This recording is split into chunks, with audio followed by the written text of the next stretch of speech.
Capítulo 37. Los 10 leprosos. Jesús fue a un pueblito y allí vio a 10 leprosos.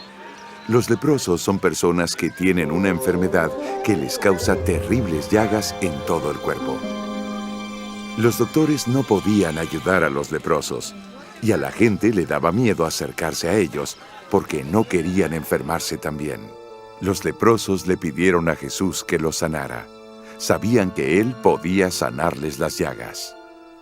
Jesús quería que estuvieran sanos. Les dijo que fueran y se mostraran a los sacerdotes. Cuando se dirigían a ver a los sacerdotes, los 10 leprosos fueron sanados. Las llagas habían desaparecido. Uno de los leprosos sabía que Jesús lo había sanado y regresó a darle las gracias. Jesús preguntó dónde estaban los otros 9 leprosos. Ellos no habían regresado. Jesús le dijo al leproso agradecido que su fe lo había sanado. Buenos días. ¿Cuántos dan gloria a Dios? ¿Cuántos se gozan por existir? ¿Verdad? A veces nosotros nos quejamos mucho y cuando vemos gente que perdió la casa, que perdió esto, que perdió aquello, que perdió al otro, uno dice, soy un llorón, ¿verdad? Porque hay otros que han perdido más que nosotros, hay otros que están en una lucha más que nosotros y a veces somos malagradecidos. Ahora tuvimos ese video y vamos a relacionarlo más tarde porque vamos a ver los principios de la relación con Dios. Vamos a hablar del matrimonio y vamos a hablar de un montón de cosas, pero los principios son los mismos. ¿Vivimos en cuál pacto? ¿En el nuevo o en el viejo? Pero son los mismos principios del antiguo. Cambia el método, pero los principios son exactamente los mismos. Y eso es lo que vamos a ver basados en Malaquías. Vamos a ver el matrimonio, vamos a ver otras cosas, pero en realidad los principios de vida son aplicables a cualquiera, a nuestra vida, al trabajo, a esto, a aquella o a lo otro.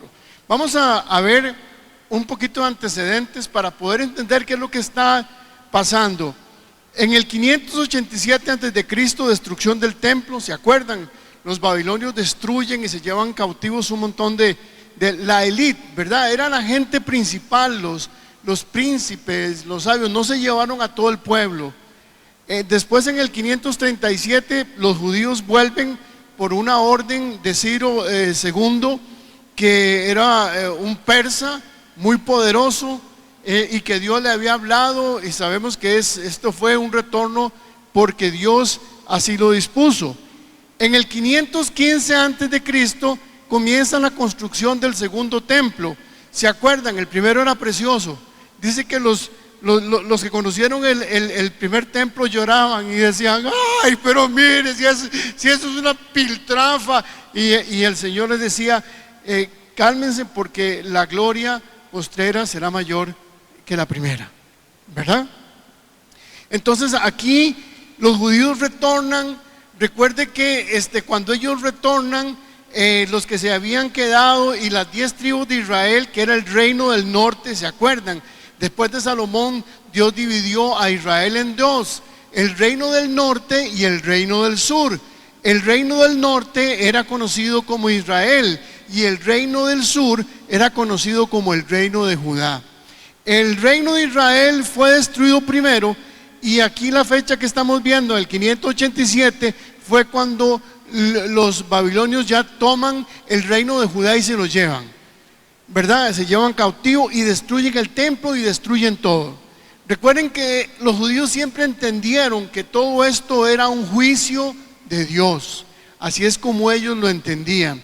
Cuando ellos retornan, entonces se encuentran que las 10 tribus que era el reino de Israel, se habían mezclado y se habían unido a otros grupos étnicos, y entonces habían hecho una mezcla, y estos que los que llamamos posteriormente los samaritanos, ¿verdad? Eran rechazados por los judíos porque los consideraban impuros, los consideraban que no sabían, que no habían mantenido el pacto, ¿verdad? Que era el unirse solo con gente de Israel.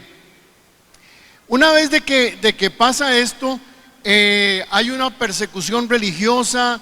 Nehemías quiere construir el templo, todas las cosas que pasan, cómo los grupos alrededor quieren destruir a esta gente, cómo tienen problemas con la comida, cómo tienen problemas con un montón de cosas. Entonces estos judíos que retornan por promesas que habían venido de Zacarías y otros, comienzan a decir, y entonces, ¿cómo es que es? ¿Verdad? Y comienza a llenarse su corazón de problemas. Cuando nosotros comenzamos a perder la dirección, nuestro corazón comienza a tener problemas, ¿verdad? Vamos a pasar entonces. Ese era el entorno social y político, ya lo vimos. Pasamos al siguiente, y viene una de las cosas. Ya vimos la presión que tenían, ¿verdad? Ellos estaban presionados, la realidad social era muy difícil, tenían un montón de problemas. Y entonces el profeta comienza en el 1 diciendo, yo os he amado, dice Jehová, y dijisteis, ¿en qué nos has amado? Y entonces el profeta comienza a usar un tipo de basado en la ironía, ¿verdad? Nos amaste. Y ellos dicen, bueno, ¿en qué nos has amado? Y entonces el Señor les dice, bueno, ¿ustedes son de quién? De la descendencia de Jacob. ¿Quién fue primero, Esaú o Jacob? Fue Esaú. Esaú salió primero, aunque eran gemelos. ¿Y quién tenía todos los derechos? Esaú, porque Esaú era el mayor. Y entonces él tenía el derecho del mayorazgo, tenía el derecho de la doble porción, ¿verdad? La doble porción, ¿se acuerda? Eso significaba que el hijo mayor tenía una doble porción más que todos los otros. Y entonces dice, Esaú era el que le correspondía. Sin embargo, yo escogí a Jacob, ¿verdad? Y es un principio que vamos a encontrar en toda la Biblia. Dios escoge el menor, Dios escoge el que no le corresponde, Dios escoge el que no tiene el derecho, Dios escoge todo eso, porque Dios dice, yo soy soberano, y no es por derecho, no es una cuestión de méritos, es una cuestión de que yo los he elegido, ¿verdad? Y se acuerdan, en Juan 15:16 dice, no me elegisteis vosotros a mí, sino que yo os elegí a vosotros, y os he puesto para que vayáis y llevéis fruto, vuestro fruto permanezca, para que todo lo que pidiereis al Padre en mi nombre, el nombre Él os lo dé. Usted dice, ¿qué tiene que ver eso con Nehemías? Es que es el principio de elección. Es lo mismo. Dios está diciendo, yo los elegí a ustedes, y aquí está diciendo, yo escogí a Jacob, y a Esaú le di la espalda. Esaú forma parte de la etnia que después forma Edom. Los edomitas persiguieron a los israelitas, y Dios siempre les dio la espalda, porque Él había escogido ¿a quién? A Jacob, porque en los lomos de Jacob estaba Judá, ¿verdad? Entonces ese era importante. Entonces, el principio de elección, Dios los escogió a ustedes. ¿Qué han hecho ustedes para ser dignos de la elección? Absolutamente nada. ¿Cuántos me entienden? Dios lo llamó porque usted es muy santo, porque usted es muy bueno, porque usted es esto, porque usted es el otro. Se equivocó. Dios lo llamó porque le dio la gana, porque puso el dedo sobre usted y le dijo, usted, yo lo escojo, yo lo elijo. Y a veces yo digo, Señor, ¿quién soy yo ¿Qué es el hombre para que tengas memoria de él? Dice el Salmo 8. ¿Qué es el hombre para que lo visites? Y sin embargo lo escogiste. Nos escogió Dios, amén. Y es lo que está diciendo aquí Malaquías. Y sigue diciendo después, posteriormente, en el siguiente slide, siguiente presentación, sigue otro principio. Después de que Dios nos escogió, ¿cuántos merecen aquí la elección? Ninguno. ¿Por qué fueron escogidos? ¿Por qué? Porque Dios le dio la gana, ¿verdad? Y cuando Dios me escogió a mí, no porque soy lindo, no porque soy bello, no porque soy inteligente, no porque tengo mucha plata, sino me escogió por amor. Por amor me escogió. Entonces el siguiente paso es el agradecimiento. ¿Qué fue lo que vimos de los leprosos? 10 fueron sanados y solo uno se devolvió. El agradecimiento. A mí me asombra que somos una generación sin agradecimiento. No agradecemos al vecino, no agradecemos al familiar, porque creemos que yo me lo merezco. Yo me lo merezco. Usted no se merece nada.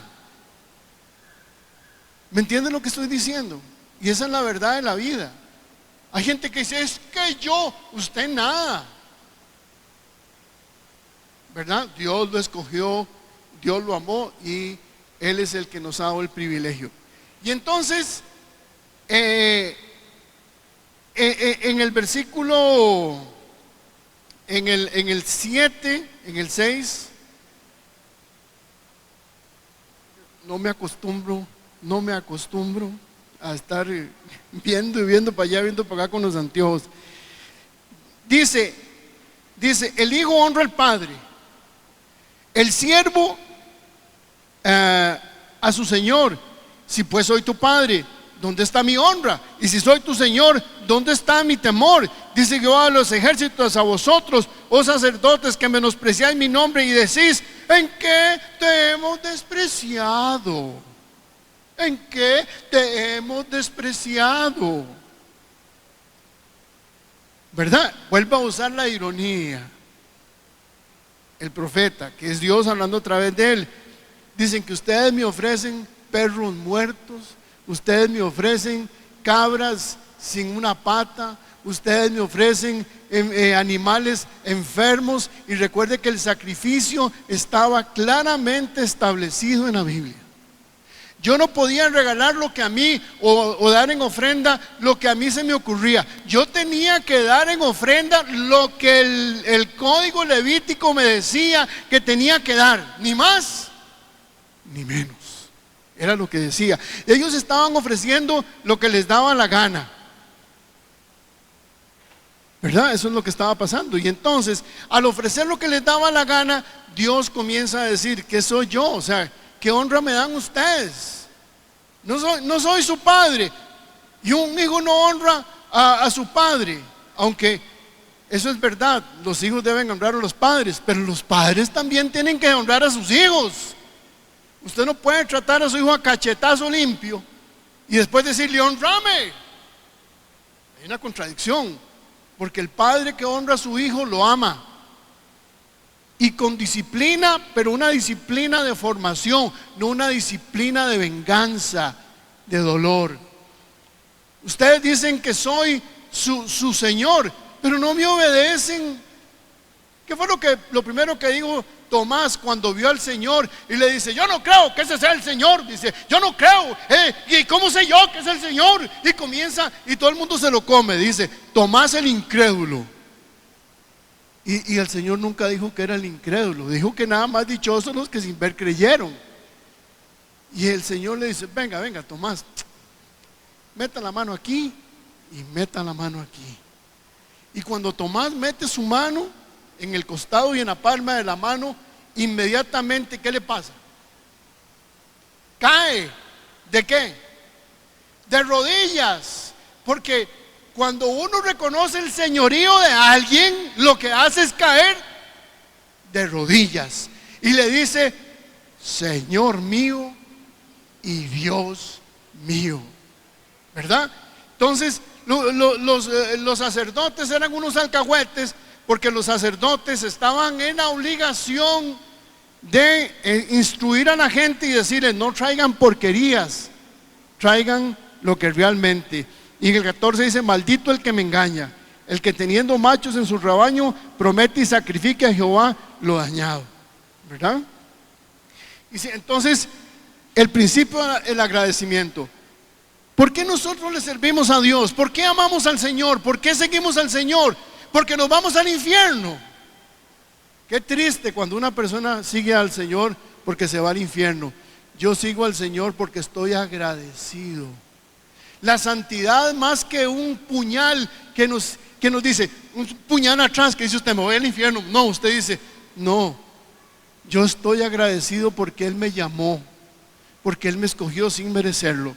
Entonces el agradecimiento es importante. ¿Cuál es el siguiente principio que vemos aquí? El de honra y obediencia, como lo acabamos de ver. Me llamáis Señor, Señor, y no hacéis lo que yo digo, ¿verdad? El Hijo, ya lo vimos, se honra al Padre y obedece al Señor. Pero esto no era lo que ellos estaban haciendo, esto era lo que ellos estaban violando. Pasamos. El siguiente punto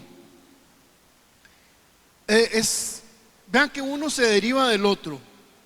Uno se deriva del otro. Yo siempre discuto con mi esposa y le digo: para mí la santidad no es un puñal detrás, porque sin santidad nadie verá al Señor. Y si es verdad. Pero la santidad es un deseo, es una...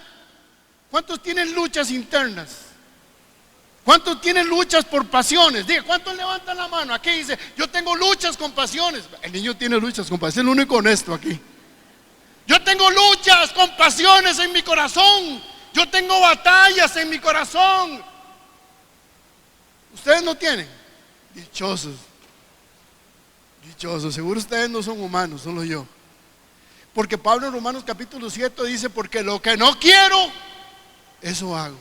Porque con mi mente conozco la ley de Dios, pero hay algo dentro de mí que me lleva cautivo a la ley del pecado. Miserable de mí, ¿quién me librará de este cuerpo de muerte? Léalo. Y la santidad entonces no es algo que fluye, es algo que lo busco. Y que tengo esa contradicción dentro de mí, pero que por amor y por esa elección que Dios ha hecho de mí, se convierte en un agradecimiento, y se convierte en obediencia, y se convierte en honra. No nace de la obligación, nace del amor. Del amor. Pasamos al siguiente, el principio de justicia y lealtad. Y el matrimonio lo usamos para eso. Malaquías dice: ¿por qué pues Jehová ha atestiguado entre ti y la mujer de tu juventud, contra el cual has sido desleal, siendo ella tu compañera y la mujer de tu pacto? Y aquí entramos a otro principio, el de justicia y el de lealtad. ¿Por qué el Señor dice: si su justicia no es superior a la de los fariseos, ustedes están mal? Si ustedes son hipócritas, si ustedes dicen una cosa, si ustedes agarran a su hermano y cuando cae, ustedes lo terminan de hacer polvo, porque yo soy más santo, yo tengo más santidad. Y recuerde que dice Pablo: el que dice estar firme, cuide que no caiga. ¿Qué es el matrimonio? Hay un pacto de lealtad con Dios, porque recuerde que la promesa que Dios hizo a Abraham era que en él serían benditas todas las naciones de la tierra. Está hablando de Jesucristo. Y entonces esa promesa tenía que cumplirse a través de que los judíos se tenían que casar entre ellos, porque ellos eran el pueblo de la promesa, y la promesa iba a nacer de ellos. Y estaban casándose con otras mujeres, estaban casando con otras mujeres que no eran creyentes, que no eran del pueblo judío, que no eran escogidas. Y esto era terrible, porque esto era traicionar el pacto que Dios había hecho con ellos. De lealtad al pacto matrimonial, ¿verdad? Recuerde que en ese tiempo la mujer era sumamente sumisa. Ustedes ven esas mujeres que aparecen con los velos, que verdad, hasta aquí, y decimos, uy, los árabes. Así eran esas mujeres. Así eran. Las de ahora no. Las de ahora son diferentes. ¿Verdad, mi amor? ¿Verdad? Ahora no. Ahora le dicen, no, yo no estoy de acuerdo, a mí no me parece. Y es diferente la relación. No es la misma de ese tiempo, ¿verdad? Por eso es que el matrimonio es más difícil ahora. En ese tiempo era muy sencillo, porque eran matrimonios arreglados, porque había un montón de cosas que por minutos no puedo contar, ¿verdad? La mujer de tu juventud. ¿Cuántos son casados aquí? Levante la mano. ¿Cuántos? ¿Se acuerda de la mujer de su juventud? Que usted se moría por la mujer de su juventud, que usted amaba a la mujer de su juventud, y las mujeres también. Recuerde que en ese tiempo el amor no era tan así, ¿no? Casi no existía. Ahora la relación es igual. La mujer también se goza del amor de su juventud, y los hombres también, porque ahora hay mujeres que abandonan el matrimonio. Ahora hay mujeres que han tirado el matrimonio y se olvidan del amor de su juventud. Por eso el matrimonio debe tener los mismos principios que estamos hablando. Pero también, como yo digo, cuando yo hablo de matrimonio, le digo, vean, el matrimonio para mí es el principio de felicidad. Cuando Adán y Eva estaban en el paraíso, ¿qué sentía Adán? ¿Sí? ¿Qué sentía? Solo, y cantaba aquella canción que dice soledad, ¿verdad? Y cantaba la canción, y Dios lo oyó y dice, no, qué torta, aquí hay que darle una compañera. Hizo una compañera para que se complementara, para que tuvieran la felicidad no en el sentido de jajaja, sino la felicidad en el sentido de sentir satisfacción.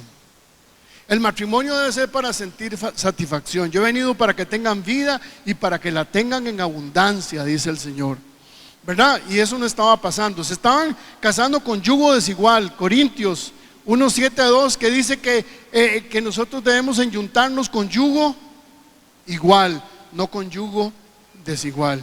También en el Antiguo Testamento dice que no araréis con burro, con buey y asno. No mezclaréis semillas de diferente naturaleza. Y comienza a dar toda una serie de principios de la no mezcla. No mezcla.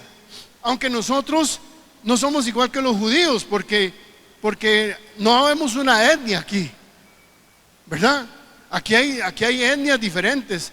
Mi hijo acaba de tener unos gemelitos y la esposa tiene ojos verdes, y estaba diciendo, ay, los ojos de la familia. Y yo ahora voy a ir a agarrarme con ella. Le dice, no, si mi tío abuelo tenía ojos verdes y mi abuela tenía ojos verdes. Aunque somos diferentes, ¿me entiende lo que estoy diciendo? Ahora es más complicado, pero nuestra unidad se llama Jesús. Por una razón, porque Él nos escogió. Al quebrantarse el equilibrio, el divorcio, se incurría en injusticia. Y viene el otro problema, que es el problema social, ¿verdad? En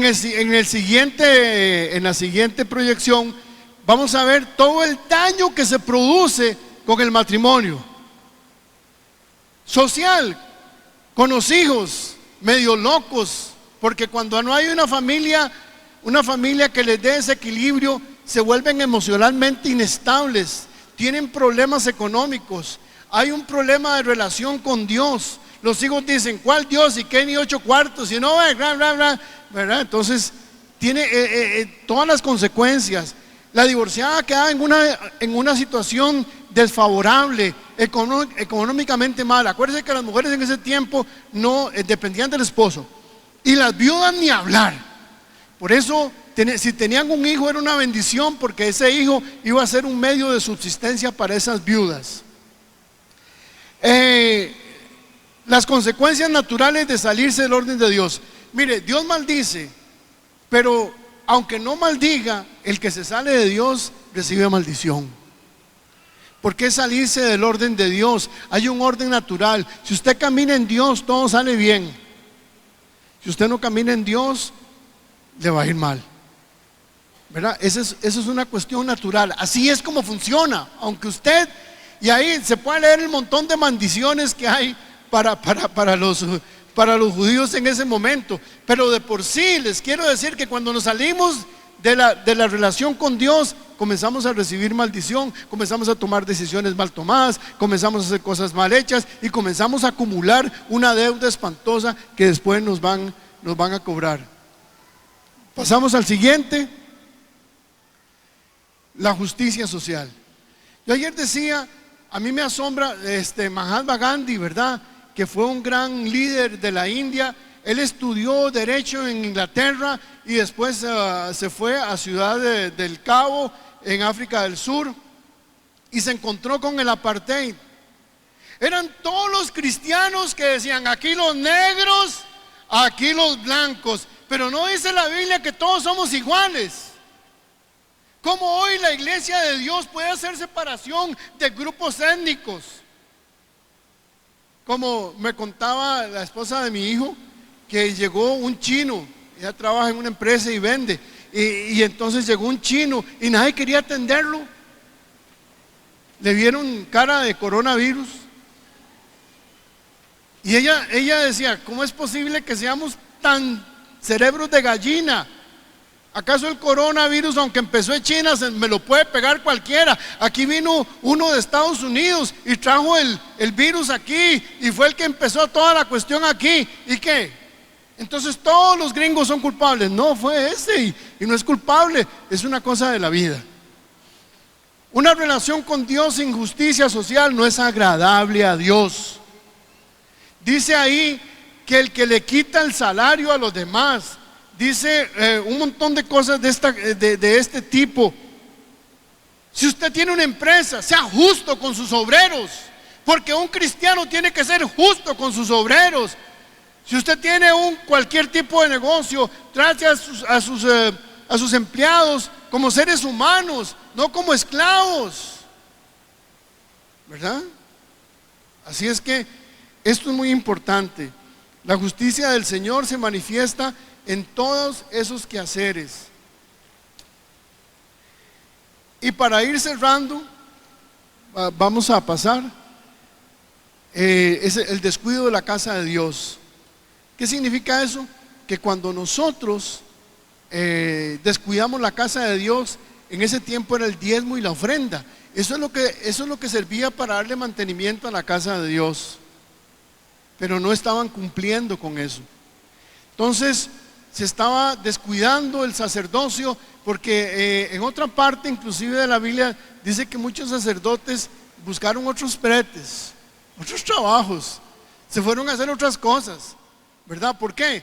Porque ya no daba para comer, no daba para hacerlo, entonces se iban a hacer otras cosas. El diezmo y la ofrenda dice, trae todos los diezmos al alfolí y haya alimento en mi casa, ¿verdad? Alimento en mi casa significa todo lo que era el templo, lo que eran los sacerdotes, lo que hacían todo este trabajo, eso era para mantener la obra de Dios. Entonces estaban descuidándolo. Entonces vean, encontramos una cosa, los que estaban ahí le daban cochinada de ofrenda a Dios. Los sacerdotes no los instruían ni los presionaban para que hicieran la ofrenda correcta. Los sacerdotes, dice aquí, que hacían acepción de personas. Entonces, de acuerdo a su apellido, de acuerdo a su capacidad económica, le daban ciertos resultados. Si usted no tenía plata, entonces no lo volvían a ver, etcétera, etcétera, etcétera. Y dice que todo esto se estaba violando.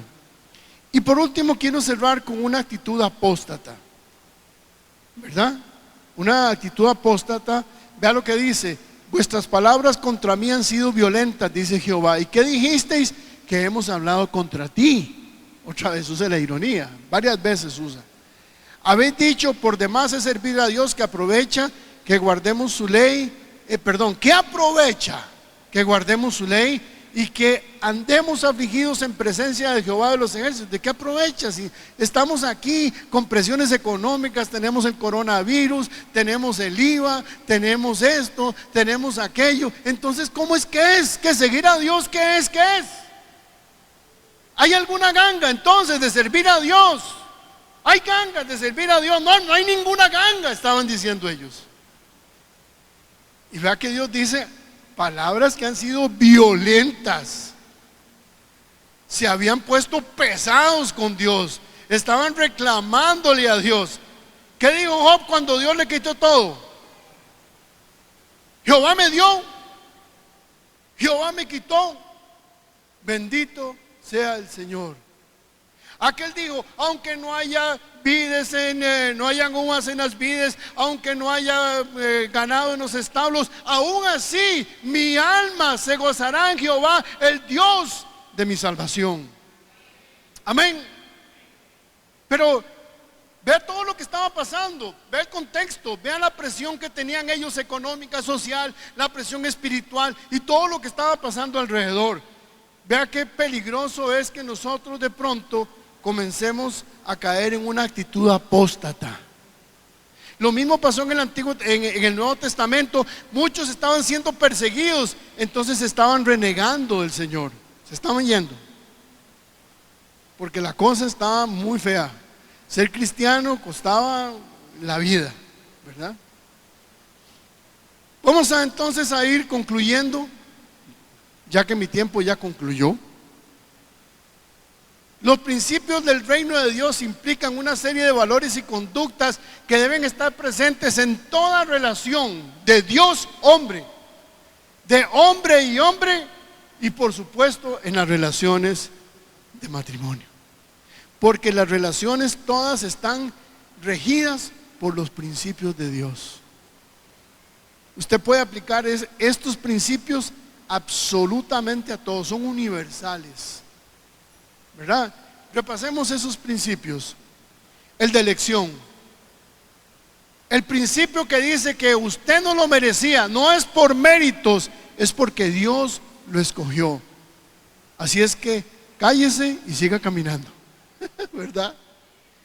Agradecimiento, cuando Dios nos ha escogido de la nada, cuando Dios nos ha escogido sin merecerlo, estamos agradecidos con Dios. Eso es haciendo un resumen de todo lo que dice Malaquías. Honra, si Él es su padre, si Dios es su padre, hónrelo. Si el Señor es su Señor, ¿verdad? Señor significa Señor. Si es su Señor, entonces ¿qué? Obedézcalo. Sea justo. Cuando haga comentarios, cuando no permita chismes, no permita nada de eso. Y él decía que yo soy pastor o fui pastor. Y lo más duro del pastoreo es que a veces la gente contra quien se ciñe es contra la esposa de uno, porque es la parte débil, o con los hijos. Mis hijos se vestían, ¿se acuerdan? Los chapulines ahí, yo los dejaba. Yo decía, yo prefiero que estén a la par mía ahí vestidos de locos, que estén en otro lado vestidos así. Y ellos siempre estaban, mi esposa decía, pero ¿cómo los dejas? No importa, lo que importa es que estén a la par mía. Y ellos estaban a la par mía, y eso es lo que a mí me importaba. Y hasta que ellos se hicieron grandes, estuvieron a la par de nosotros. Pero fueron tan atacados mi esposa y esos chiquillos, que ahora ya son hombres y ya tienen hijos. Pero lo que les quiero decir, sean justos. Sean justos, hermanos. Nunca tomen una decisión. Hay una premisa que dice: el juez que toma decisiones, aunque sean bien tomadas, sin oír ambas partes, injustamente juzga. ¿Oyó esto? El juez que juzga sin oír ambas partes, aunque juzgue bien, injustamente juzga. Por eso es que el derecho dice que tiene que oírse la exposición del que está siendo ofendido y el que está siendo acusado. Justicia, lealtad, sean leales a la iglesia, sean leales con su esposa, sean leales con sus hijos, sean leales en el trabajo, sean leales. La lealtad es un valor importantísimo de Dios. Amén. Vamos a dar nuestras cabezas un momento. Tal vez entre nosotros hay alguna persona que nunca ha recibido a Jesucristo como su Señor y Salvador. Quiero decirle que usted es un elegido. Quiero decirle en este momento que lo único que usted tiene que hacer es levantar su mano y decir: Jesús, yo abro mi corazón, yo te recibo como mi Señor y Salvador. ¿Hay alguna persona esta mañana que levantara su mano y dijera: yo quiero recibir a Jesucristo como mi Señor y Salvador? Tal vez usted conoció al Señor un día y se apartó y se alejó, pero hoy es tiempo de levantar la mano y decir: yo quiero volver, porque usted ha sido un elegido y nada más tiene que volver. ¿Hay alguien que levante su mano y diga: yo quiero volver, yo quiero retornar, yo me equivoqué? O usted dice: Dios me ha hablado en esta mañana, Dios ha hablado a mi corazón y yo quiero responder. Si Dios le ha hablado a su corazón, yo le invito a que pase adelante y diga: Señor, yo quiero fortalecer mis valores, yo quiero fortalecer mis principios, porque usted es mi Dios, porque usted es mi Señor, porque usted es todo para mí. El altar está abierto. Si usted tiene necesidad en esta mañana, yo le invito para que pase.